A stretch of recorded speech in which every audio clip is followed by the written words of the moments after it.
So, round one of the 2025 NFL draft is in the books, and we got to do some reviewing, right? We got to take some look. I have to take a look at some of the stuff that's going on. So, I love my notes. So, there's some things we're not going to talk about, like the Titans taking Cam Ward number one. I think that doesn't need to be talked about at all. It's more just see how it works out. So, there were some trades, there were some, drafts that things did happen, things didn't happen. And I want to start off really with the number 2 overall pick with Jacksonville, jumping up from 5 and trading with the Cleveland Browns, where they swap picks on this. So I'll start with the Jacksonville thing. Look, I don't have a problem with it. Travis Hunter was the guy that you wanted. You made it known that, well, he didn't know because you didn't talk to him other than the combine. So you didn't want anybody to know what your plan was, and you got your guy. I don't have a problem with that. He's back home near his house. That's good. The Travis Hunter is going, not Travis Hunter, Trevor Lawrence will need that additional assistance because remember, Christian Kirk is gone. So they were going to need another wide receiver in there. So with him and Brian Thomas, I think that's going to be a nice combination. And then also, they look like they're going to let him play. And I'm pretty sure they're going to let him play both sides of the ball. How much that will be, we do not know, but he will get what he wanted to play both sides of the ball. So I like that. I don't have a problem with Jacksonville, jumping up. At the time when Cleveland, went down, because I was, the reports were Travis Hunter was going to be there. Or I was like, hey, maybe you need a quarterback. They decided not to. They went down, and obviously Mason Graham was the guy that they actually wanted. So it makes sense. If that's the guy that you want, you don't want to have to do it at 2. If you can do it at 5, great. The contract, the money, and and all how that plays out, then that works. Now with Mason Graham there, this does give them a inside outside dynamic duo. If this kid pans out, and I hope he do, because coming from my Michigan Wolverines, so you got Miles Garrett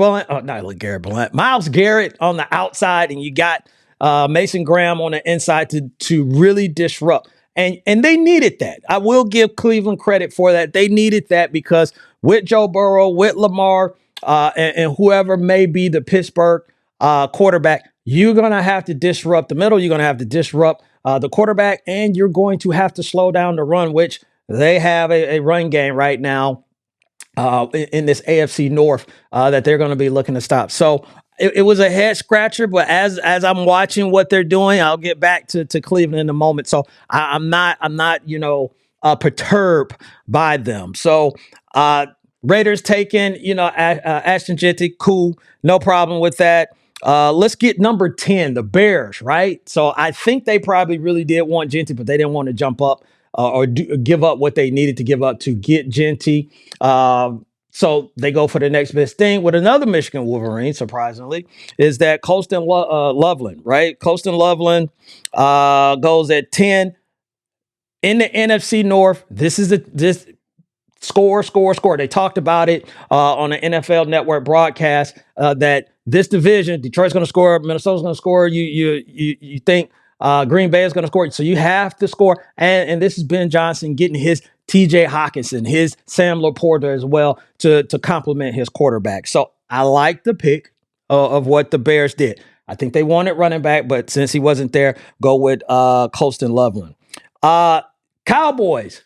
I don't have a problem with what the Cowboys did either. Taking O-line.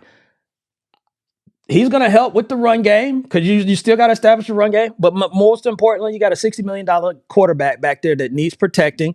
And I think that's what's going to be the most important at this point. They'll figure out the run game at some point, in Dallas. But you got to protect your most valuable asset, which is Dak Prescott. Now, I'm going to get to some surprises that I'm here in the ATL, ladies and gentlemen. This is where I reside. We're in the Lions Den studios and all that stuff. So I'm surrounded by Atlanta Falcons and Dirty Birds, all over the place.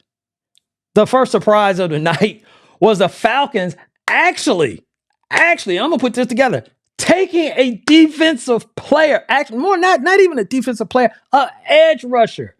Falcon fans have been crying for this for years. And what do? They trade back into the first round to get themselves another edge rusher. So you got Jalen Walker and you got Pierce, both Georgia and Tennessee universities.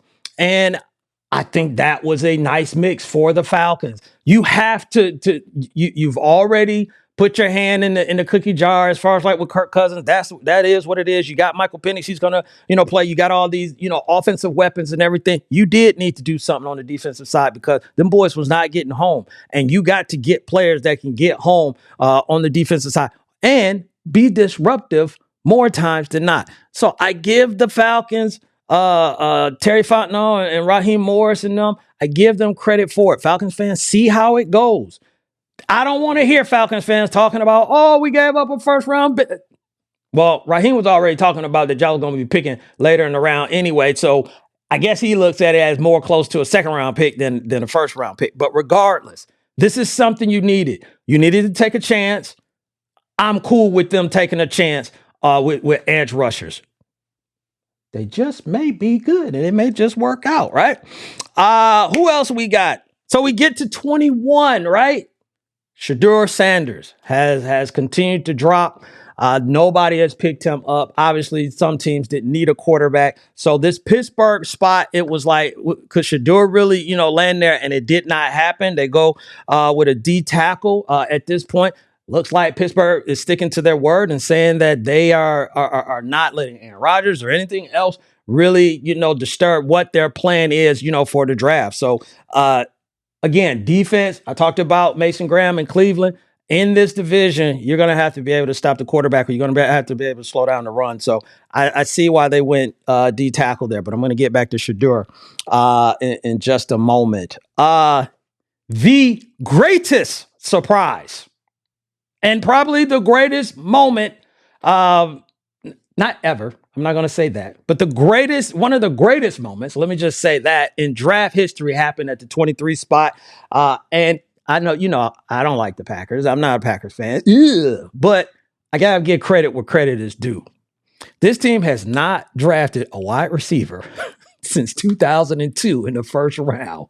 And for them to do it that night in Green Bay, look, I'm going to say this. I'm happy for Packers fans because I know what it feels like when you want the organization to do something that you've been clamoring and crying for years. In their case, decades. And then you finally do it. I don't know why they waited until the draft was there, to do it, but you finally did it. You finally did it. And this Green Bay Packers fan base, they're already excited, but they're going to be even more ecstatic with getting this kid Golden out of Texas. So, and let me make sure I get his first name right. Matthew Golden. I was about to call him Marcus. So Matthew Golden out of Texas. So I think that was probably one of the, the best moments. And look, here's the thing. Maybe now, it still could be on their team, but maybe now they really got themselves a number one. We don't know. We'll see. I talked about the Falcons. Oh, one other one that I want to talk about really quick. NFC South and the Panthers going wide receiver. Honestly, I just really believe that you have invested now and you have told everybody that you're going to either sink or swim with Bryce Young. So at this point, you got to get him all the, the help that he can stand, or all the help that you can do to help this kid out. Going some other spot, on defense, maybe not right now. You can get a defensive player in a later round, but this was about, hey, we said Bryce is our guy. We're going to give him every opportunity to be our guy. So I really think that's why they went wide receiver with what was regarded as the best wide receiver coming out of the draft in McMillan out of Arizona. So last thing I want to talk about, and I talked about this before, and that was Shedeur Sanders, right? Shedeur dropping out of the first round at this point. Now, where will he land? Where will Shedeur land? Here's what I'm going to say, on it.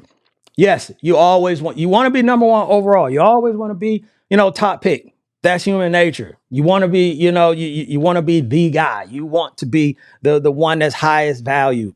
Nothing wrong with that. When it doesn't happen, you know what? There's some other plans. And there's a bunch of guys that did not go in the first round and they went way late in the first round, almost in in a second round, and things have transpired or things have panned out for them, perfectly and worked out. So just because Shedeur didn't get taken in the first round doesn't mean anything. Doesn't mean he can't play in this league. Doesn't mean that. But what I will say, because I mentioned Cleveland, I'm going back to Cleveland. Guess who's picking first? If no trades happen, guess who's starting off the second round of the 2025 NFL draft? That would be the Cleveland Browns, right? And I want to point this out. They're picking 33rd, but they're also picking 36th. You know who's picking in between them? There's two teams, the Giants and the Titans. They already got their quarterback, right? Giants took Jackson Dart. I told you I called Cap on showing talking about a quarterback wasn't mandatory when they traded back into the first round to get Jackson Dart. So I tried to tell y'all about that, but I digress. Back to Shedeur. I really could see Shedeur going early part of the second round. I would not be surprised if he's the first pick off the board to Cleveland. So they still get their quarterback. Right after that, if they don't get him at 33, they got 36. But right after that is the Raiders. Remember, Tom Brady was working with Shedeur on his mechanics for quite a bit while he was coming up through the college ranks. So he has some, he knows a little bit about Shedeur. So I could see him going to the Raiders. If everything stays packed and no one trades up or makes any trades, at the 40 spot, it's the Saints. Their situation with Derek Carr is not solidified. Shedeur could end up right there. Now, how crazy would that be that Deion's son end up in the NFC South and then he got 2 games against the Falcons? Everybody be talking about that. And last but not least, at 42, again, this is all if these draft positions do not change and nobody makes a trade, is that you got the Jets. But I think that's a little bit more far-fetched because I think the Jets really are sold on Justin Fields. So that's just me just throwing it out there. And the one craziest thing, if you want to just say how to mess this whole thing up and everybody be talking about madness for the next 2 weeks, if he so happens to drop to the 44th spot, that is the Dallas Cowboys. Jerry Jones would be crazy enough to be like, you know what? We're going to take Shedeur too. No, I'm just joking. I'm hoping he wouldn't do anything like that. But that's my, madness pick, if you will.